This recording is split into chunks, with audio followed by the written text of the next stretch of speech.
بر صغیر پاک و ہند کا جو مزاج ہے وہ طریقت کا مزاج ہے. یہاں کوئی نبی نہیں آیا، پورے بر صغیر کے اندر کوئی نبی نہیں آیا. صحابی کے بارے میں کوئی جو روایات ہیں تو اس پہ بھی ابن حجر باقی لوگوں نے بات کی ہے. اولیاء اللہ کے ذریعے سے یہاں تک پیغام حق پہنچا ہے. تو پھر یہاں کا مزاج خانقاہی ہے، اور خانقاہوں کے ذریعے سے دین پھیلا، اور احیاء دین بھی خانقاہوں سے ذریعے ہوگا. اس لیے خانقاہیں ختم کرنے کی بجائے خانقاہوں کی اصلاح کی ضرورت ہے، اور عملی طور پہ ایسے نمونے موجود ہونے چاہیے کہ جس کو دیکھ کر کے جو ہے وہ لوگ اس سے اثر لیں اور اس پر عمل کرنے کی کوشش کریں.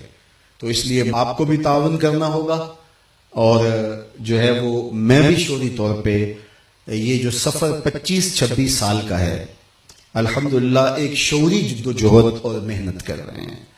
ورنہ لوگوں کا جو مزاج ہے ہم بھی اچھی طرح جانتے ہیں، اور اچھی طرح لوگوں کے مزاج سے ہم فائدہ حاصل کرنا چاہتے تو آج ہم بھی بڑے نفع میں ہوتے.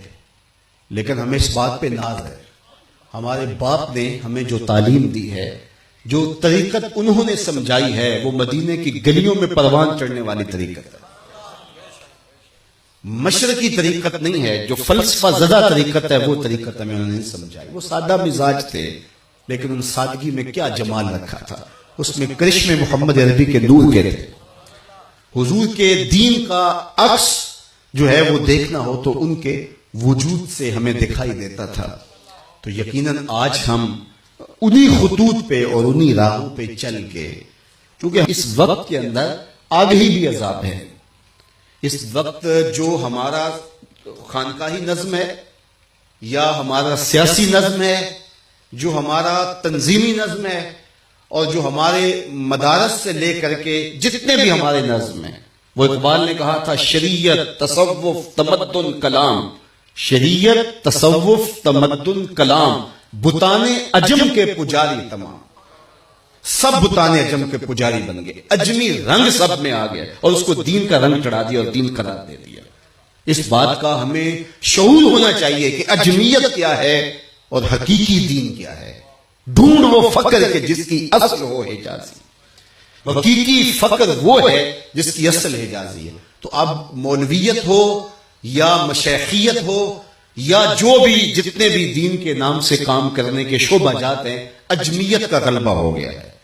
تو اس لیے اجمیت کی بجائے اس کو حقیقی روح میں پیش کرنے کی ضرورت ہے. اور جب اجمیت چھا جائے گی اور دکھائی وہ دے گی تو اس دور میں حقیقی کوئی چیز پیش کرے گا تو وہ اجنبی لگے گی. وہ کسی نے فیصلہ کیا تھا کہ دودھ خالص بیچنا ہے، تو کیا ہوا کہ لوگوں نے احتجاج شروع کر دیا کہ دودھ میں کچھ ڈالتا ہے، ہمارے بچوں کو پیچس لگ گئے. چونکہ ہاضمے معدے کمزور ہو گئے ہیں 2 نمبر پی پی کے، اب 1 نمبر ان کو برداشت نہیں ہوتا. ہمارے ساتھ بھی ہوا. میں نے کہا جو مرضی کہتے پھرو، یہ تو قیامت کے دن پتہ چلے گا کہ حضور کے دین کا سچا خادم کون تھا. اس لیے ہمیں اس سے غرض نہیں ہے. ہم اطراف میں دیکھ کر کے اپنی راہیں متعین نہیں کرتے. جہاں را جز بچشم خود نبینم، اقبال نے کہا میں اپنی آنکھ سے دیکھتا ہوں. یہ لوگوں کو دیکھ کر کے ہم اپنی راہیں متعین نہیں کرتے. کچھ لوگ ایسے ہوتے ہیں کہ آج ان کا روح سخن نظر ہوتا ہے، کل روح سخن نظر ہوتا ہے. ہر 5 سال کے بعد انہوں نے اپنا طریقہ کار بدلا ہوا ہوتا ہے. چڑھتے سورج کو سلام کر رہے ہوتے ہیں، لیکن ہم سے یہ ممکن نہیں تھا چڑھتے سورج کو سلام. ہم اسیران وفا تھے، جان دے کے رہ گئے. ہم یہ کر نہیں سکتے. دیکھو آج 26 سال گزر گئے ہیں، اور 26 سال کے اندر دنیا کے 5 بر اعظموں پہ گھوما ہوں، پھرا ہوں. دنیا کے ہر ملک میں اور دنیا کے ہر خطے میں اور پاکستان کے ہر شہر میں ہمارے ملنے والے موجود ہیں، ہمارے تلامذہ موجود ہیں، ہمارے ارادت رکھنے والے، انتصاب روحانی رکھنے والے موجود ہیں. لیکن یہ آستانہ دیکھ لو کچا ہے. ہمارا یہاں گھر جا کے دیکھ لو. اور آج میں بھی اجنا والا کرائے پہ رہ رہا ہوں، لیکن مجھے کبھی اس کا افسوس نہیں ہوا کہ میرے پاس بھی بنگلے ہوتے اور میں ذاتی گھر میں رہ رہا ہوتا، ٹھاٹ باٹ کی زندگی گزار رہا ہوتا. چونکہ ہمارے بابا نے ہمیں یہ سکھایا ہی نہیں ہے. چونکہ جو ہم نے پکا کیا ہے وہ صحیح کٹ کے پکا کیا ہے. انشاءاللہ اس میں ہم کبھی سکم نہیں آنے